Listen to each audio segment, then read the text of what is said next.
Hello student, Gargi tutorial ক্লাসে তোমাদের স্বাগত জানাই।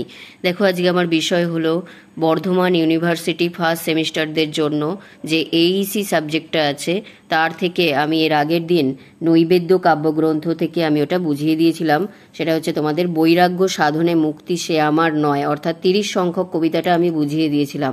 সেই 30 সংখ্যক কবিতা থেকে যে যে ইম্পর্টেন্ট কোশ্চেনগুলো হতে পারে সেগুলো আমি আজকে করিয়ে দিচ্ছি। দেখো, এখানে লেখা আছে, তোমরা এগুলো খাতায় সুন্দর করে লিখে নিও আগে, তারপর অ্যান্সারগুলো ক্লিয়ার করে নেবে।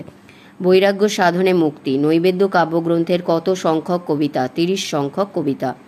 অসংখ্য বন্ধন মাঝে মহানন্দময় কোন কবিতার অংশ? বৈরাগ্য সাধনে মুক্তি কবিতার অংশ।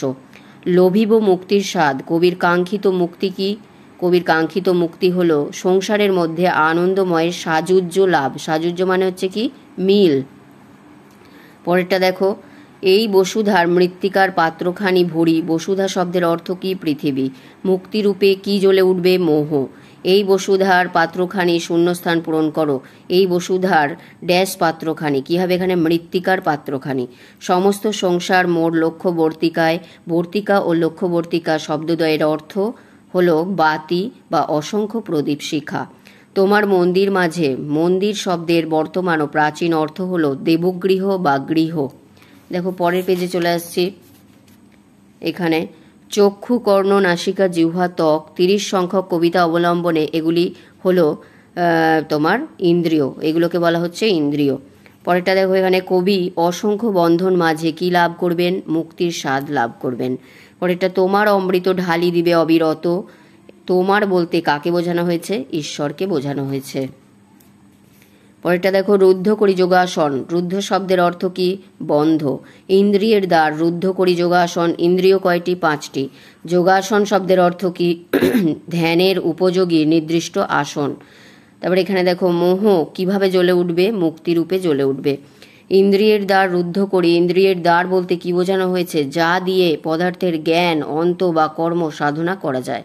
বর্তিকা কথাটির অর্থ কি? বাতি। তারপরে এখানে এসো, লোভিব মুক্তির স্বাদ। স্বাদটি কেমন? স্বাদটি মহানন্দময়। বসুধার যে পাত্রখানি কবি ভরিয়ে দিতে চেয়েছিলেন সেই পাত্রখানি কেমন ছিল? মৃত্তিকার ছিল। আচ্ছা, পরেরটা এখানে এসে দেখো, বৈরাগ্য সাধনে মুক্তি সে কার নয়? আমার নয়। আমার অর্থাৎ কবির। তারপরে এখানে দেখো, ভর্তি পাত্রে বরাবর, আচ্ছা, বারবার কি ঢালার কথা বলা হয়েছে? অমৃত ঢালার কথা বলা হয়েছে। তোমার অমৃত ঢালি দিবে, শূন্যস্থান শব্দটিকে চিহ্নিত করো। এখানে হবে তোমার অবিরতটা হবে। এখানে দেখো, দৃশ্যে, গন্ধে, গানে কি আছে? আনন্দ আছে। তাহলে এইগুলো হচ্ছে ইম্পর্টেন্ট প্রশ্ন। অনেকগুলোই প্রশ্ন ছিল, তার থেকে আমি বাছাই করে দিয়ে দিয়েছি। এগুলো আমি আমার স্টুডেন্টদেরও দিয়েছি, তাই তোমাদেরও দিয়ে দিলাম।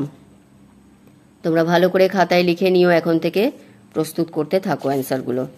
আর অবশ্যই এর আগে আমি যে ভিডিওটা দিয়েছি বৈরাগ্য সাধনে মুক্তি সে আমার নয়, ওটা আমি বুঝিয়ে দিয়েছি ওখানে। ওটা তোমরা আগে বুঝে নেবে, তারপর তোমরা এই কোশ্চেনগুলো করবে, তাহলে অনেকটা ইজি হয়ে যাবে। এটা যদি না বোঝা যায় তাহলে কিন্তু তোমরা অ্যান্সারগুলো কিছুই বুঝতে পারবে না। ঠিক আছে, দেখে নাও। ভালো লাগলে লাইক করে দিও এবং চ্যানেলে নতুন হলে সাবস্ক্রাইব করে নিও। দেখা হচ্ছে আবার পরের ভিডিওতে।